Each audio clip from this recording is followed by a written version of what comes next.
So this is the Postcast Podcast. With astrology, you always see that there are predictions and forecasts for what's coming up, but so often they don't go back and plugging in your work afterwards to see how things ended up happening. In the beginning of last year, I did a whole preview of what I was expecting to see happen just from my own interpretations. Just recently, now that the year has been wrapping up, I've been checking in with a whole lot of people to see, how did your year go?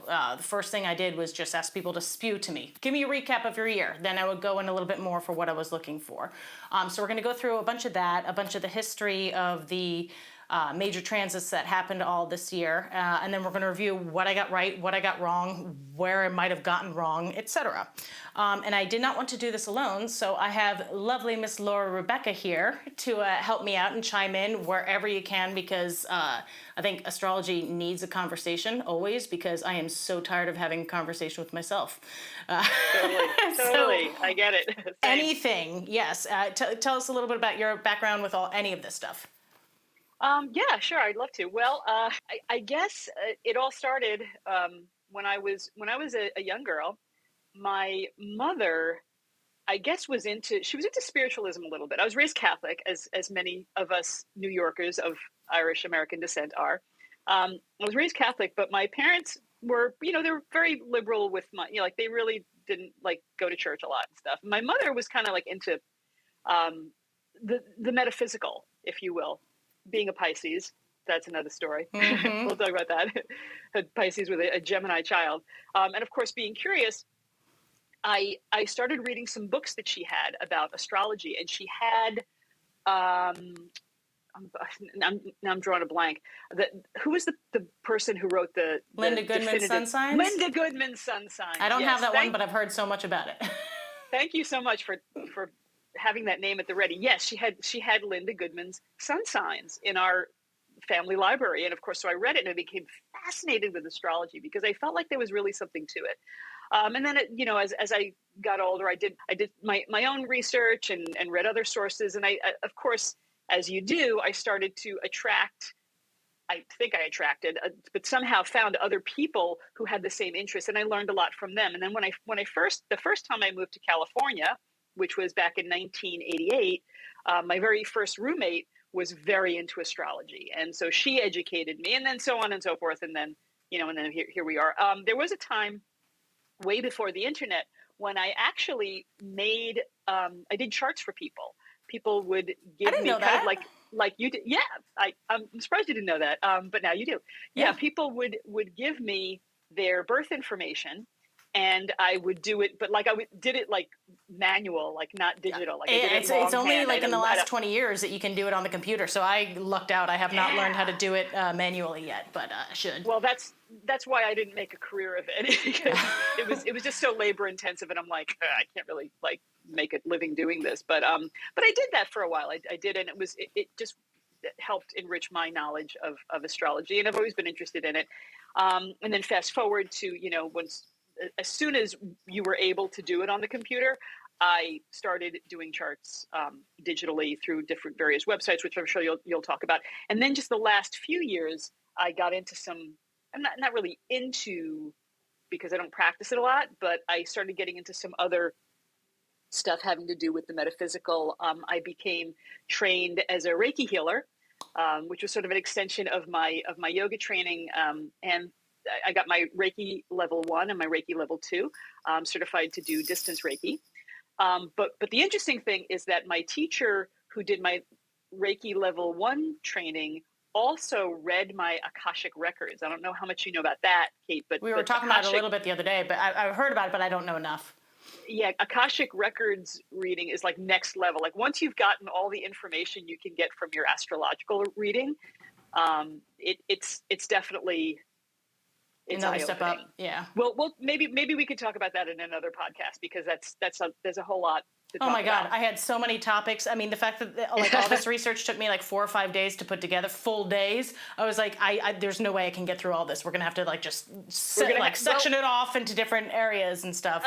Yeah. Hopefully this will become a series. So anyway, so that's really my only experience, and it's just so funny that interesting that we're doing this, because if you're listening or watching this podcast, if you don't know this already, can I talk about what our relationship is? Yeah, absolutely.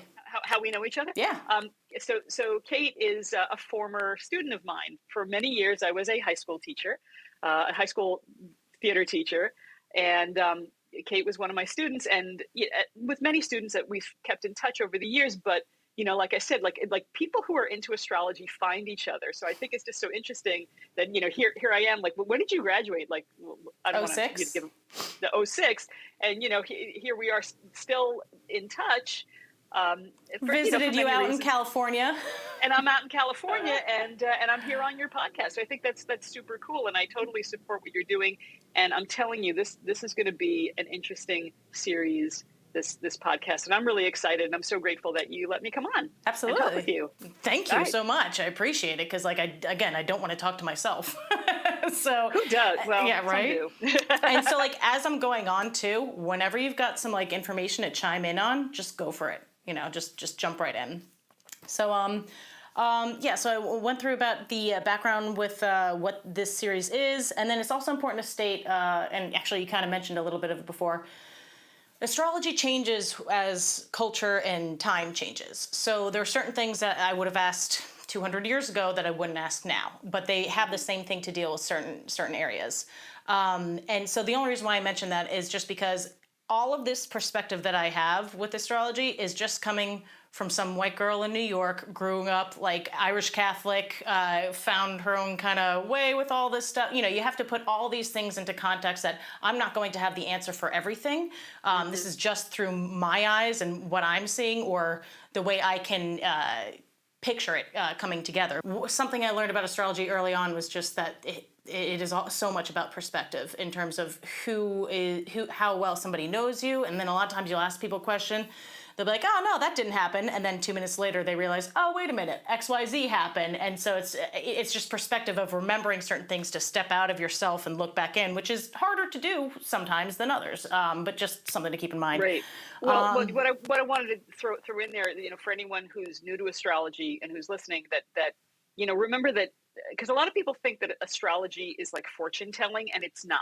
It's not fortune telling. It's a tool, and the person who's doing the reading is it's someone using a tool to give you information. They're not maybe some people do, but they're not necessarily channeling any messages from the beyond. And, because if you go, if you were to tell me, things to expect, like when you did a reading for me a year ago and you said things to expect in 2021, I can't, it wouldn't really make sense for me to come back to you and say, hey, this didn't happen. And you said it would. It doesn't work that way. It's, and that's part of what this podcast idea is for, is to learn and to humble myself by making predictions that are not always going to come out true. And that's why I want to look back and plug in the work and figure out, okay, what did I get wrong? But being open enough and vulnerable enough to put a statement out there, see what happens, see how it comes back to you or not, because I do think that it's a constant learning process. I remember I thought in November 2019, by March I'll have my chart figured out, and I'm I realize I'll never fully understand it. It's just the more you learn, the more you realize you have to learn. It's just crazy the way that works. It's very fluid. Yes, in that sense. yes, it is, and it's totally true. It's not a psychic thing. Part of the reason why I got into astrology was because I did have a psychic dream, but I never call myself psychic because it's not something that I can just channel. Oh, that is my cat. Yeah, there we go. It's not something that I'm able to channel, but I just know for me it just became a realization for me that there's no way that the universe is not connected, because it was just so potent. That I started to go down every route that I could and quickly got back into astrology. I did numerology real fast, and then I was like, okay, I think I got that. And then astrology was just it never ends in terms of what you're learning. It's just crazy. Well, there's so much power in the planets. There's so much, when you think of if you think about the fact that gravity, and it's scientific. It is scientific. Whoever says that astrology is not scientific, they don't know. You got to read this book. Hello. This is an amazing book for learning about the historical alignments and what has happened through history. But just saying, in terms of as scientific as we can get in terms of convincing anybody that there's something more to it, this book is it, I think. Wow, that's we should probably put that in the podcast notes, the book recommendation. Oh yeah, would be 100%. it'd be cool. But just quick comment about the intersection of science and astrology is like if you think about how gravity holds us on planet Earth, gravity is a very strong force. There are other planets that have gravity. There are other planets that have cosmic forces that are based on physical science. And the thing about the moon, how the moon can cause the tides to change. Well, our bodies are what percentage of water? I don't know. I wasn't a science teacher. 78%, I think. 78% water. It's a Nani DeFranco song, so I'm thinking that's it. It's got to affect us in some way. So like to say that the movement of celestial bodies can't affect us as flesh and blood human beings is simply just ignorance and nonsense. So it took me a long time to get there but I definitely do agree, especially when we look at in this book, actually, Cosmos and Psyche, they talk about how and a lot of astrologers talk about this, how so many people are like, oh, what, so like do the planets cause something to happen? It's like, no, the clock on the wall doesn't tell you that it's 9 o'clock or whatever it is, whatever time it is. It's just reflecting what time it is at the same time. And there's something with the cosmos where the placements are at certain times that are reflecting what's happening in some sort of the cosmos and Psyche. There's something with the macro and the micro and the way it all comes together. And when you think about when Earth goes around the sun, that gives us a birthday, and women's cycles are often coinciding with the moon and going on with the waves and everything. With the full moon, like one of the really cool experiments I saw, and I'm sure there's other factors as well, and I'm not debunking any sort of scientific, so I'm not here to debunk any of that. I just think that there's, to think that we know everything is totally hubristic, to just think that everything that the ancients we're talking about is just a bunch of BS. One takeaway is, if I can recommend a film to our listeners, it's called What the Bleep Do We Know? And that's it's a movie that talks about that. It's a very interesting documentary that talks about exactly what we've just been talking about. Just real quick, I have to go off camera for like a second. Sure. Oh, yeah, and another thing is just when going through mundane stuff, anything that is like politically related, it's important to step back and view it as a big picture versus personal opinion. So some things can seem so bad to us in some ways, and some other people might see as good. But if we step back and just see, okay, point blank, what is going on here? That's going to help us to figure out the mundane stuff versus our own personal opinion, because this is an experimental show to just try and see what works, what doesn't, admitting that there is confirmation bias and trying to see, okay, if it really works or doesn't. But anyway, so in the major transits for this past year, this is where we're getting into the meat of everything. Wait, time out. Yeah. Just for the benefit of those who might not really know this, can you just clarify the big three? Before we get into it, the big three good point. For anybody who's like new with this and doesn't know. Right, for anybody who's new, we have everyone knows what their sun sign is pretty much. You have the sun sign, your ascendant or rising sign, and your moon sign. Can you just give us a brief overview of the significance of those three? Sure, yeah. So your rising or ascendant is how you come off to most people. Some people will call it your mask. It can have to do with your physicality. The sun can be somewhat physical as well, but you're going to look more at the physical part of the body or your projection to other people. The sun is going to be who you are at your ego and what drives you the most from the inside. Not what people, some people might look at me and think I've got like, what is it called? Resting bitch face. And it's not that. I don't think I am, because on the inside I'm thinking like, oh no, I'm like a bright thing of like energy that can't freaking stop. So that would be the difference between the rising and the sun. And then the moon sign would be how you handle your emotions, or which way you feel things, or how you relate to certain things with certain different people.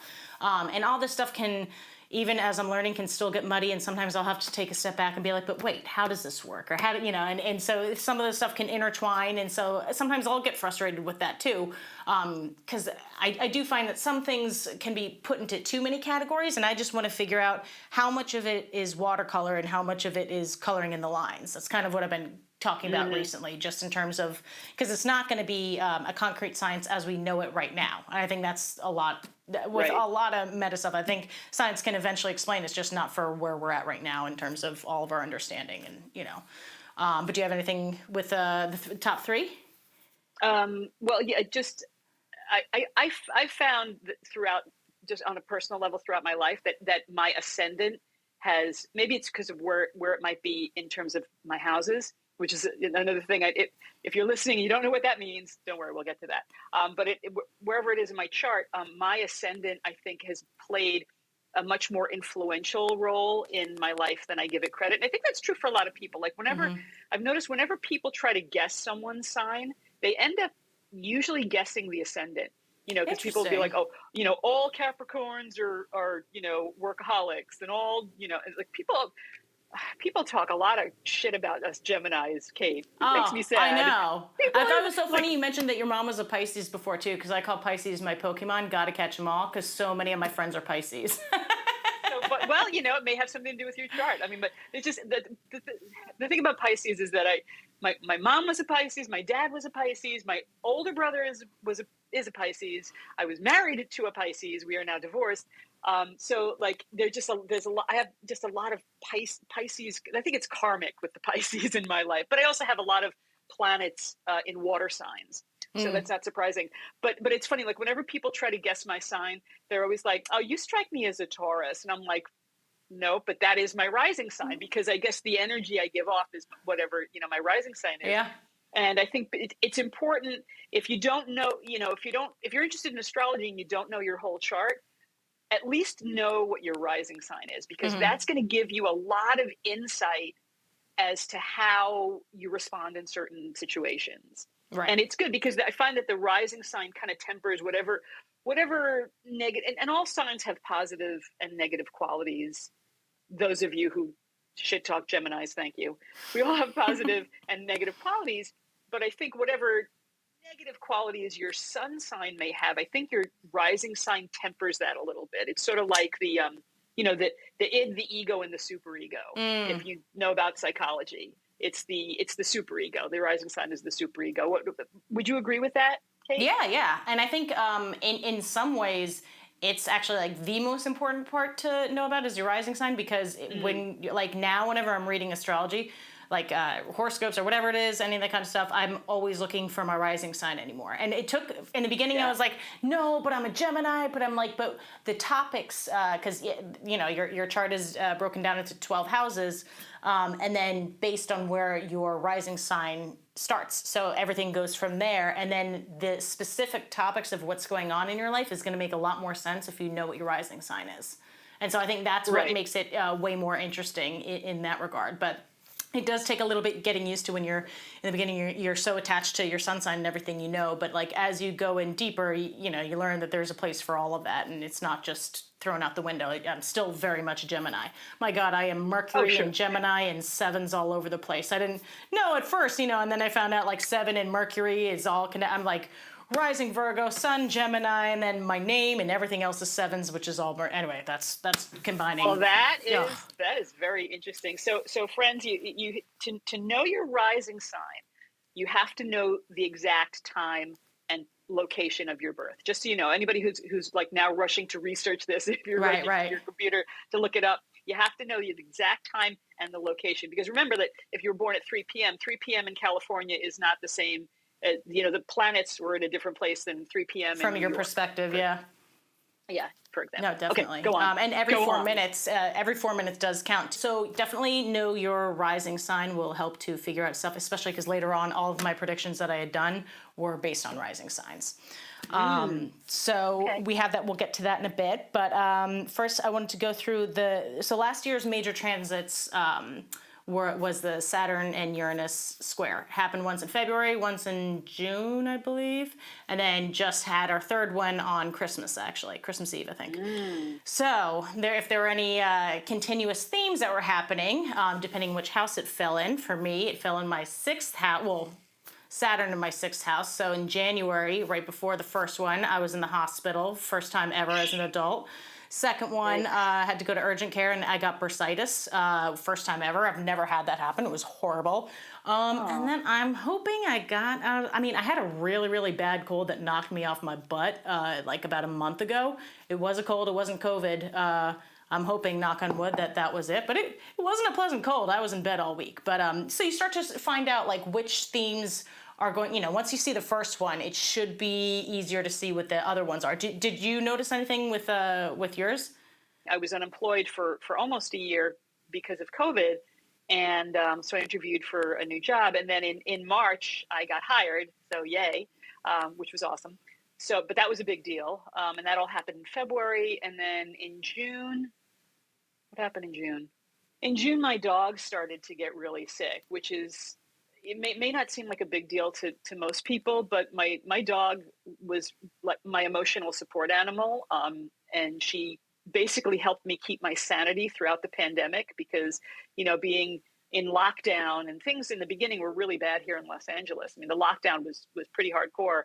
And and just the stress of that and being laid off from my job and, kind of losing touch with my community, she kind of helped me keep my sanity. But then in June, she started to get really sick. And she was also very old, to, just to be fair. And you adopted a senior, which is great. I did adopt a senior, and I do it again. And I encourage everyone to do that. And she was also disabled. But anyway, that was when I started to realize that I was going to lose her and that I was going to have to learn a new way of coping with my circumstances without having this emotional support animal. So she started to get sick in June. And then in December, I think, a lot of my plans had to change because of Omicron. And that was, I kind of went through a very depressed period in December, but nothing made, yes, you're right. It's so funny how you say, you'll think for a minute, nothing happened, and then it'll occur to you. Yeah, I was telling you via chat the other day, I'm starting to develop some physical issues as well. Which I won't go into detail. Yeah. But not and anything I'm going to mention later is anonymous, and there's a ton of anonymous people, so nobody will be able to figure it out. Yeah, I think I've got 36 examples or something. The people I went through, but great. It's a lot of examples are good because it kind of supports what we're talking about. Nothing life-threatening, friends, but definitely just an annoyance. I just don't feel well, right. And that just really started recently. So those were my benchmarks for the year. And so I always find that noticing what's happening right now, like if somebody's like, well, how's your health? You're like, I don't know, I got a bit of a cold the other day. You're not going to think about anything. But if it was like the one I had last month was like a bad cold, all of a sudden a month later, you're like, oh yeah, I did have that. And then on top of that though, I think it's good to go maybe a month later to look back and see what was that about? How did it connect to things? Because then things will start to be easier to tie together. Like right now, I did a year review, and I started doing it at the very beginning of December, and I'm like, I don't know what December is going to be like. I was just asking Jay before, I'm like, what is December? It was is it just Omicron and the tornadoes that happened? But that was just in the U.S. Oh my gosh, so then you got to think about take a step back in the bigger picture. But that was a big story. But I think Omicron would be the main thing, obviously, with the worldwide stuff, because that's the other thing is the just new variant. Taking things too personally, if it's bigger planets, the outer planets can be true and it can line up with your life for sure. But in order to have the examples, it's much better to have the grand scope of things. I think that's a really good point that you're making, because I think a lot of people who might be listening would be like, well, it has nothing to do with your individual personal chart. Everyone is affected by this, but that's the thing, is that is attributing something like Omicron to something like a planetary shift, or vice versa. Is which came first, the chicken or the egg? Before you go on about that, can you just clarify for everyone listening? We see in social media, there are memes about Mercury retrograde. People who don't even know what it means talk about it, and they're like, oh my god. Or one of Jay's friends who is not into astrology at all, he's like, yeah, I don't get it when Mercury's in Gatorade. So I'm like, he thought I was offended by that. I'm like, I'm actually going to steal that and take that. So when Mercury's in Gatorade, so good. Yeah, I love that. So tell us what it means. We know what it is, and it doesn't mean that it's literally going back. Right. It's not. It's an optical don't do illusion, just based on like how far away it is. Usually, it's reviewing. So it's also good to figure out which degrees certain things are at, which can take like extra time. And I was doing a lot of that today too. Figuring out which degrees it's going to pass, and then come back to, and then go forward. And basically, it's going to be a review of something with. Most of the time you're going to say communication, which can definitely be broad, but I think the reason why Mercury in Gatorade gets so much recognition is just because it happens like 3 times a year or something like that. It goes retrograde more often than any other planet, so that's why it's so heavy in pop culture. That and like the Saturn return typically get the most attention with astrology. That's another thing people love to talk about. I was like Mercury retrograde in my Saturn return. Like you just use that to blame everything. But it is something that people talk about, and also because Mercury is the planet of communication and the planet of travel. So people will notice like when Mercury goes retrograde that there's usually some sort of a glitch in their travel plans. Like they get nothing disastrous, but they may get delayed, or their flight might be canceled, or something gets screwed up. What drove me nuts, though, and this is like in the beginning of my astrology studies, it was like March 2020, and Mercury had just, and I learned something after about this, but like Mercury had just finished, it had just gone direct again, so it just finished its retrograde cycle, and then if you remember at the very beginning of the pandemic, so many people were having trouble getting home. Like everyone was like, I guess I need, from all over the world. And like, I remember being like, oh, what does this mean? Do we have to like totally reevaluate everything? And then I realized there's like that shadow period. And that's why I pay attention to the degrees. So when it goes up a certain point, I at the point where it goes retrograde, I'll make a note of like what degree that is. And then where it goes back to, and then I can notice for when it goes back and passes that degree again, that area of time should be when something was resolved that was worked on. I find that it can be hard. I have a hard time trying to see it necessarily in my life, just because so often I'm just looking at the planet in general, let alone retrograde, except for when it's stationing. That's when I'll notice it more so versus the entire time. But that's just how I'm noticing it, and that just means I've got more to learn and study about it. But it's your ruling planet because each okay. So just to translate again. So for those of you who don't know much about astrology, each astrological sign has a ruling planet that is associated with it. Geminis and also Virgos, even though some people debate it about the Virgos, but Geminis and Virgos, the ruling they're ruling definitely planet, both Mercury, not ruling sign. What did I say? I said ruling sign. Ruling planet, rather. The ruling planet is Mercury. So all that means is that it affects everyone, but it affects us more. So we have to be extra cognizant. So the retrograde period for Mercury is 28 days. But there's, as Caitlin said, there's a shadow period. So you'll start to see little glimmers of the effects a few days before the actual retrograde period, and then it also linger a few days after. So it's not just straight 28 days. It's more like 35 or 36 days. Here's what's going to happen that's going to become relevant later on. This is your time to review everything, and then this is where it should resolve. That's how like the degrees kind of fall into place and everything. That's what I may occasionally translate some of these terms. Because it's, it is important, and it is, you can't blame everything on Mercury retrograde. I mean, flights are canceled literally because of Omicron, not because of Mercury retrograde, but there is some confluence. In a very, very complex combination that it's just like I've also stopped looking at some of the like asteroids and stuff because I realize I'm like there's only so much information I can take in at a time. Not that I'm discounting it, but that it's so hard to just like soak in all the basic ones that I'm just like, so I've got like this Honeycomb Collective book, which I don't have with me right here, but it's like a personal almanac, but like with your natal chart, so it's personalized too, which is awesome. Totally just ballooning. I lost what I was going. I was thinking about my almanac and no, because it's so easy to like relate it to but like the basic gist is that there are a lot of moving parts. There are a lot of things to consider. That's right. That's what the new almanac that I got this year. I took out the asteroids. That's where I was going with it, because last year I was like, oh my god, it was too much. So this year I just took them out. I'll get to it at another point. I think there's value in learning about that as well. It's just I'm 2 years in and I'm like, please, one thing at a time. It's overwhelming. Yeah. It is overwhelming. And it's overwhelming I'm sure for people who are new to it, but don't be overwhelmed. Just it's like learning a new language, like whatever you can take from it that's useful, take it. So Kate, go ahead and give us your yearly, your recap that you were about to do before we talk about something else. So we've got Saturn in Aquarius was squaring Uranus in Taurus. And so this is from Cosmos and Psyche as well. The Saturn archetype can express itself as judgment, but also as old age, as tradition, but also as oppression, as a time, but also as mortality, as depression, but also as discipline, as gravity in the sense of heaviness and weight, but also as gravity in the sense of serious and dignity. So that's one part that I want to read out. These are just archetypes of Saturn and what it would represent and what you'd be looking for in your chart. Not necessarily the topic, but the quality of it.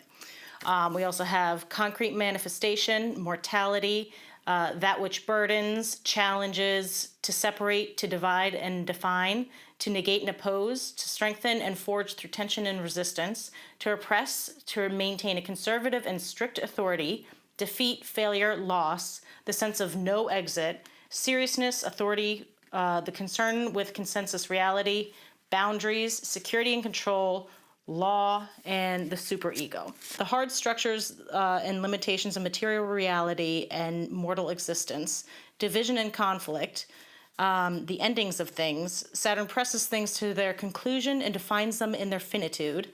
It governs authority, security, the status quo, order, and system.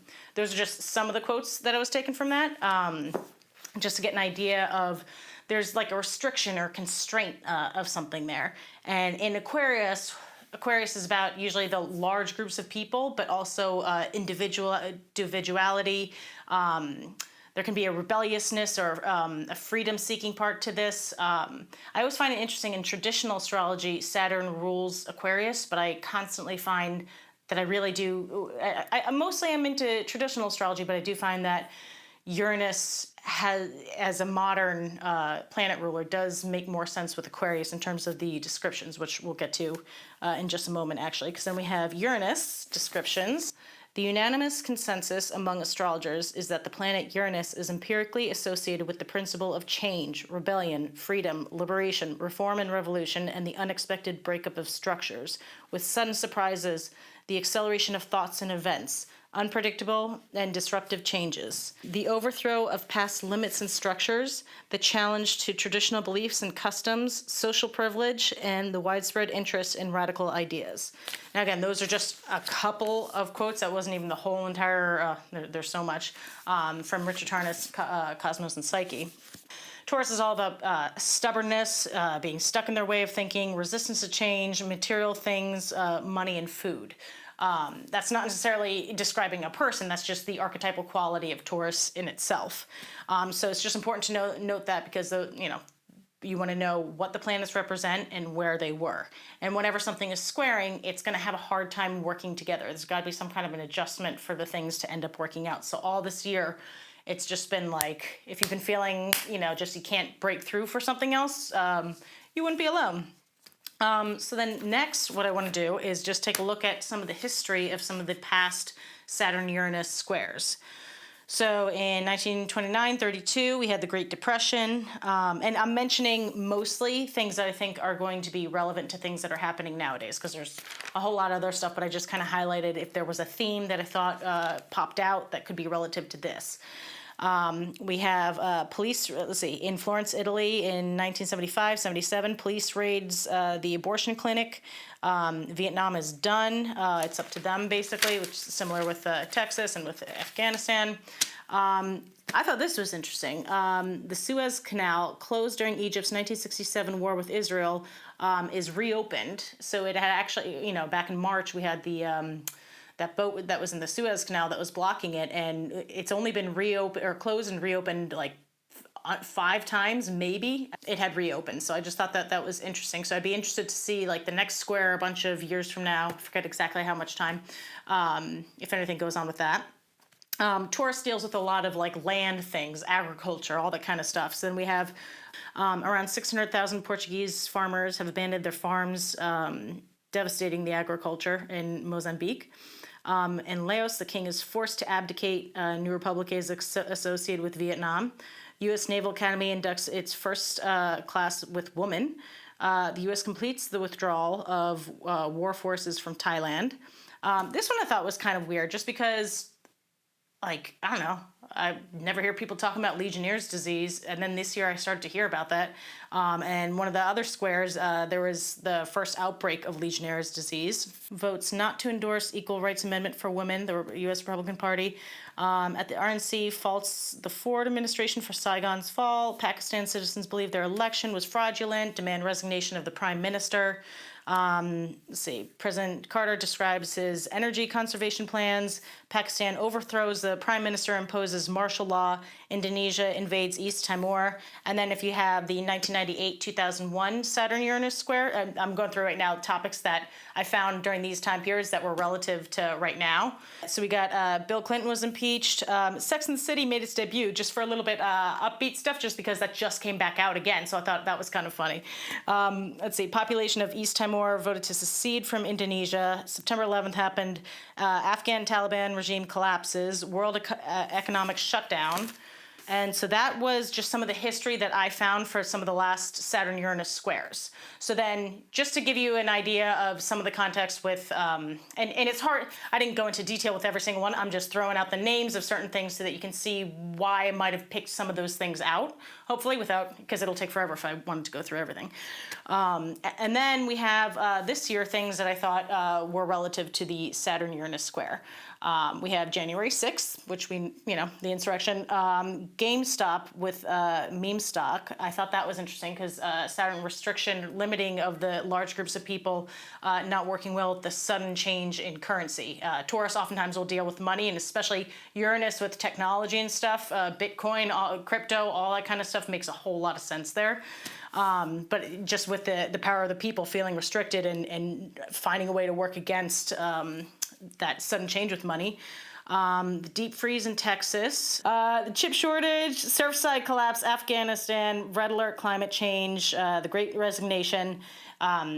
If we wanted to stop and look at every single one of those topics, there's something about a contraction, a limitation, a restriction of large groups of people that are upset and trying to shake up, trying to work against this shake of everything that they know, everything material, everything that gives them security or shelter or food, lots of stuff. I mean, without astrology, you've just seen it coming to a head just the way there's so much pressure, which has a lot to do with the Pluto return, but that's another thing totally, which we'll talk about later.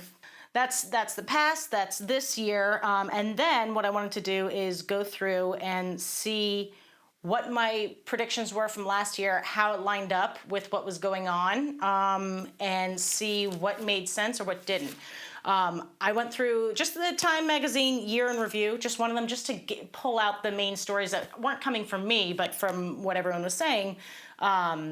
And then looking at the Saturn square Uranus transit and seeing how does this work in some of them. And some of them I was like, I wasn't sure. But like I said beforehand, there could be natal stuff. There could be other large-scale things that had to do with it more than other things and stuff. So I wasn't quite sure how to, but I thought that was interesting. If I am missing anything, if you can let me know if there were big stories going through these time periods or if anything comes to mind, please let me know. Because this is like the part where I think the Postcast Podcast is about this part here, because you want to know what the history was, what you're looking for, what you saw this year, but what did I say was going to happen and what ended up happening, essentially.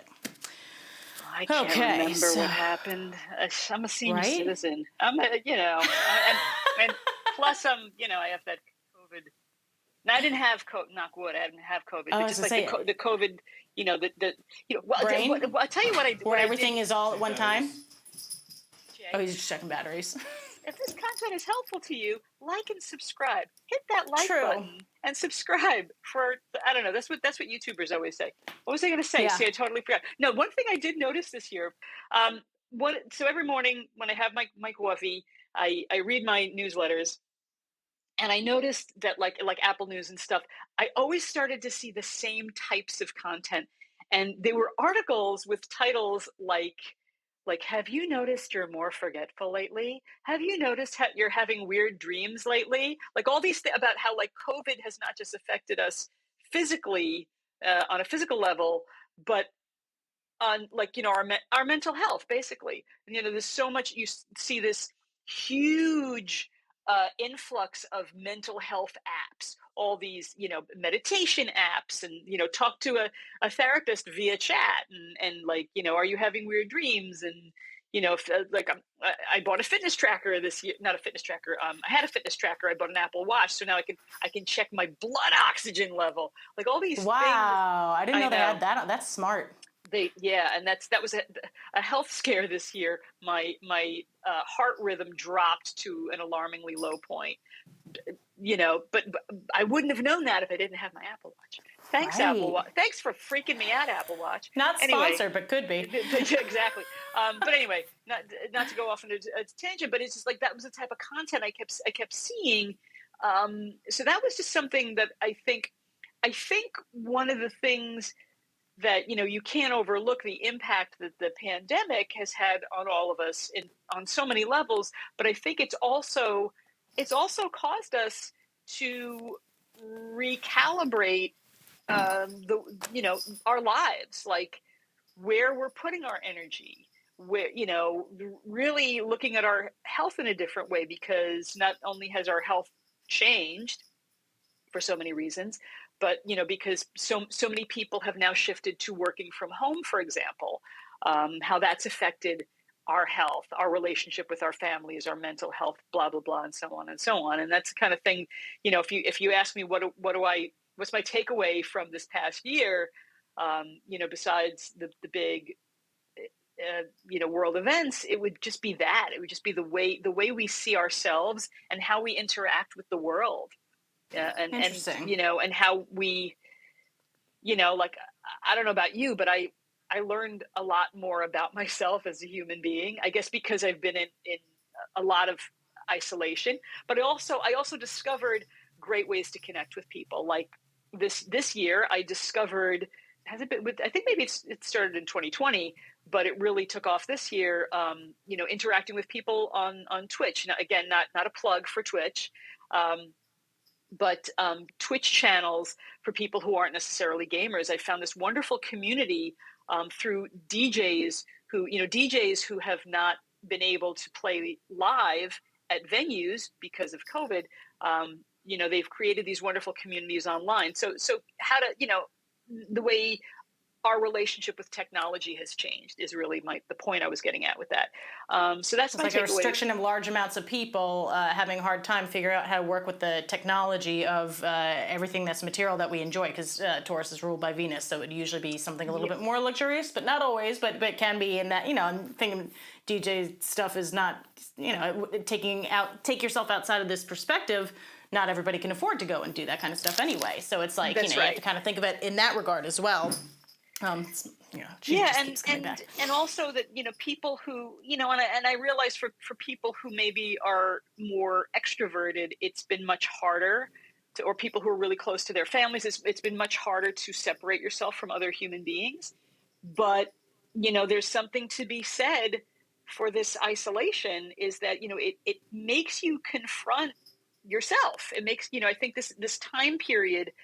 I don't know what planets rule this sort of thing. Maybe you can speak on that. But I think this time period has kind of forced us, whether we like it or not, to be more introspective, to look at ourselves in a mirror, to look at our behavior and our goals and our values, reevaluate them. I think we're going to see a lot more of that actually in 2022. Awesome. The last 2 years have been some hard transits, especially 2020, which was nuts, obviously. But even looking at the sky, even before COVID happened, I was like, damn, a lot of people are going to die. But like, oh, shit. Part of the reason I want to do this podcast is because like there's certain things that I had said, not everything, I definitely get things wrong too, but there's certain things that I had walked around saying, and I'm just like, I was freaking right, but what does it matter if it wasn't recorded, if I didn't say it beforehand? All I have are the few people at PlayStation Theater that heard me walking around like a crazy lady telling people that, a lot of people are going to die next year. But like, luckily I was comfortable enough with them that I could just be myself like that. But I walked around and I was like, with my, my almanac thing, I was like, yo, man, like I had done a bunch of research on like the Saturn Pluto. Anyway, But that's part of the reason why I want to do this, is so that we can have these ideas and then check them, Right. We're no longer going to be the people in tinfoil hats that are just, cuckoo standing on a street corner. No, people still look at me that way though. Well, but now you I'm have a out there. platform. And my hope for this podcast is that we get some input from people, whoever's out there who's going to be listening or watching, like to get their input, because it's like you said in the very beginning, it has to be a conversation.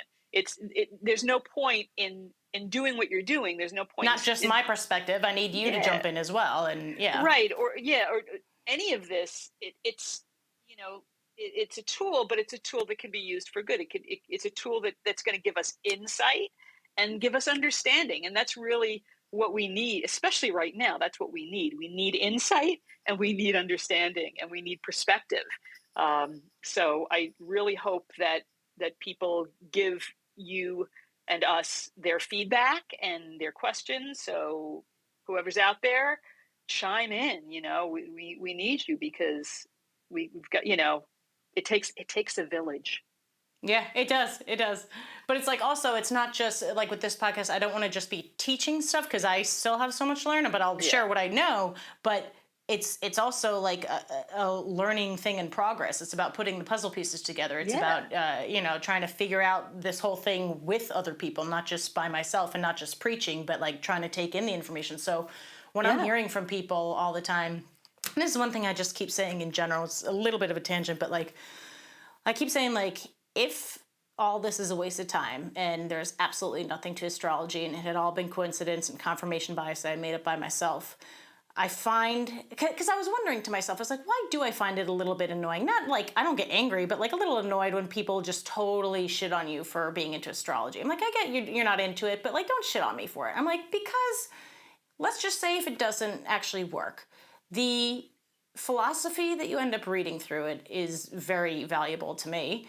The history that you end up learning or relearning, which I think I said just recently, I've learned so much more history by going through astrology. And then on top of that, the conversations that you get with people end up telling me things that, they're like, I haven't told anybody this, or what, and it's just the trust that people are willing to give me has been very humbling and really awesome to feel like I could possibly be helping them out as well. But I always try and reassure people, I don't necessarily have the answer. This is just my perspective. I could be wrong.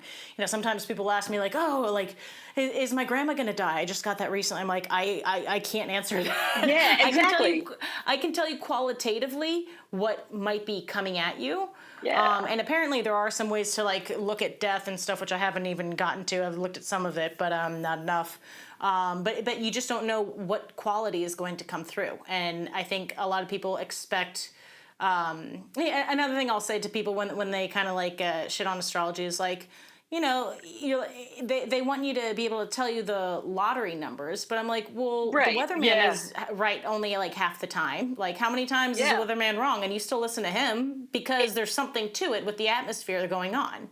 That's a really good analogy, Kate. It's like the weatherman only tells you what comes through from the meteorology, right? They only tell you, they don't tell you, like the weather person can often be wrong. And it's just, there's the science, but like, if it rains, don't blame the weather reporter. Yeah. You can't blame them. So, why should you don't shit on that person? So why, shit on you? Yeah. I think people are threatened by astrology. I think people are threatened by astrology because popular culture, and even more so social media, has weaponized, I hate the fact that I'm using that word, but it has weaponized astrology as a way to put people in a box, as a way to judge people. Like, well, what do you expect from a Capricorn? What do you expect from a Gemini? What do you expect from, like things like that? Or, they think, and it has been used that way, but that's not what astrology is all about. And I think one of the useful things from your podcast is to teach people, not about astrology. Look, if you want to learn about astrology, if you want to learn like what it is, there are a million websites. Listen to the astrology podcast, because that's what got me into this. Yeah, exactly. There's so many. That's what catapulted me. Right, or read Linda Goodman. Like start. Big somewhere. fan, Chris Brennan. If you're watching one day, we'll see. Yeah, it's like, but There goes the balloon. Where was I Yeah, going yeah. with this? No, Oh, yeah. there's different angles to look at it. Right, but I think the thing that I've gotten from astrology is that it's made me less judgmental of people. It's Mm. astrology's taught me that a lot of things are out of our control, and that people's very complex astrological charts are not a way to pigeonhole them, but it's given me more understanding. So rather than say, what do you expect from a Scorpio? I can say, oh, well, there are 12 different signs in the zodiac, and those are just the sun signs. That's not even counting the different ascendants and moons and other planets people have. But like, that's a lot of different ways of seeing the world. And that's a beautiful thing. It's like, you can't just have all one flavor. And I think people take that for granted, that's really what astrology is all about. Astrology as a field of study came about to give us more understanding of why we behave the way we do. It's kind of like psychology. It's not a science. It's not a hard science. It's an interpretation of the celestial bodies. And that, if people shit on you because of it, it's just because their own ignorance. They don't understand, or they fear it, or they think it's pseudo-religious. Maybe very highly religious people have a problem with it. Like, freaking relax. It's like one of the few areas where like you get shunned by both the highly religious and the highly scientific. It's like, where do you fall? Right? It's Yeah, so it's like it's frustrating. considered pseudoscience. Just give us a break. Like, it's so what? It's not hurting. And like, yeah. One of the other things I noticed, like, is early on, especially during the height of COVID and stuff, is I quickly learned that so many people are like, oh, but doesn't astrology always tell you what's bad that's happening? I was like, it usually tells you the challenges, but it comes in with the philosophy with like Carl Jung and lots of philosophers about you can't have the lightness without the dark. But also, what I started to realize is just I calmed down when things were really, really bad in 2020 once I started to look at the charts and see things move. And I was looking at it as like, nothing will ever stay the same. Things will always change. So whatever is happening right now, it is going to pass. And when you see it literally in the chart and you see the planets moving, there's something like relaxing about that, knowing like, oh yeah. So even if I am making this correlation in my head, and if it has no validation, it doesn't even matter because it's actually done the opposite of what a lot of people think, where they're like, oh, you just makes you paranoid. It's like, no, it can actually give you a lot of comfort too. Like absolutely, 100%. I agree with you. I think that's a really good point. And yeah, it does help, when things are put into perspective in that way for certain people. It is very comforting. It is very, maybe, hey, Kate, I'm wondering if maybe we should, because we've been talking for a while, we want to save some conversations for future episodes. Maybe we could start wrapping it up. Yeah, because this is like impossible. So I think I'm going to do like the year review, which is like what this is all about, another time, because that's going to take too much time. I think what I want to do, and I'm going to skip past reviewing what happened this year, and I kind of want to jump right into the predictions for what I'm thinking for next year. Just because time is of the essence, so before the new year starts, that's why. Like, I can always review later on. Right, and then also what we can do is if we do share this link, it'll also give people an opportunity to kind of ask some questions before you do your next show. You don't have to do the year in review the last week of the year. You don't have to do it. You can do it next week. It's going to be okay. Yeah, because yours and it's already done. But that's why it's like with the rising stuff. So I'm just going to quickly go through what my interpretations are for next year for each rising sign. Okay, so next year, the big thing, which I'll talk about as mundane stuff another time, Jupiter in Pisces will be joining up with Neptune in Pisces. And that is finally a big, good piece of good news. It is. And when you were talking about mental health earlier, I think that's going to have a lot to do with it. I'm hoping for aliens too, but that's separate. That's just because I'm always hoping for aliens. But aside from that, depending on where it falls in your chart. So for Aries rising, this will be falling in your 12th house. So this is my interpretation. Freedom from, and some of these are dark, so it depends on what you're looking for. Freedom from jail, overcoming addiction, leaving the hospital, finally not being sick, overcoming anxiety, depression, making peace with a hidden enemy, or hitting a eureka moment in meditation. All that stuff should be intuitive. These are possible manifestations, and not just with Neptune, but it's also Jupiter will also sextile Uranus and Pluto. And it should be intuitive, will help when the sudden shakeup of money comes, will help transform your career direction, or will be at peace of mind after the death of a parent, potentially. So all that freedom stuff, that's all for Aries rising. That's all for Aries rising. So just if you're not Aries rising, don't panic. Yeah, it's not for the sun sign. And also, it's like there are different ways that can come through. So if you are Aries rising, don't panic. Right. It could be a eureka moment in meditation, like you're hitting something transcendent. So 12th house does have some good stuff sometimes. Taurus rising, let's see, ability to be in large groups, expansion of hopes and dreams, expansion of friends, joining a large organization and stepping into the spotlight. And then these are the possibilities with that, will be good for you to get out of your comfort zone, could lead to film, or could lead to new beliefs, or like church or foreign travel, or changing your higher education route. That's me. Yes, it is. And I saw it with film, and I was like, oh, that would be kind of cool. Yeah, and I'm already planning to go to a foreign country. I already have my ticket booked for next year. Nice. Oh, exciting. There you go. But yeah, Neptune often has to do with film or like looking through something. So I thought that was interesting. Gemini rising, expansion or good things in career or something good with a parent will either help you when you suddenly are sick or in jail or in a hospital or isolated, will work out perfectly, or will be a new child or inheritance or something good with taxes. So somehow connecting the 10th and 8th house there, but mostly 10th house. So Cancer rising, traveling far away, trying something totally foreign, deciding to go to college or finding your spiritual path, will be sudden with a large group of friends, will be everything you wished for, or will work in sync with a change in significant other or a change in tone with another. Leo rising, we have expansion and transformation or great inheritance or tax returns or a new baby or something good that is a shared resource. And all of that will either help with the sudden change in career path, will help alleviate death of a parent, will be an unusual, wonderful transformation mentally, could bring in money from a significant other, will help change how healthy you are, or will work well with the changes in your daily life.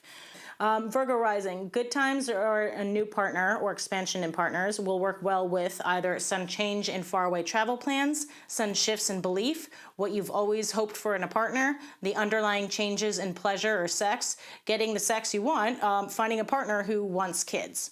Libra rising, expansion in daily life, an additional pet, getting in better health or good employees, will work well with sudden changes in shared resources, will work out great, or will work well with change in your family or home. Scorpio rising is expansion in things you love or that gives pleasure or sex or hobbies or kids, will work well with the sudden change in a partner, will be exactly what will make you happy, will work well with the change in neighborhoods, siblings, or communication.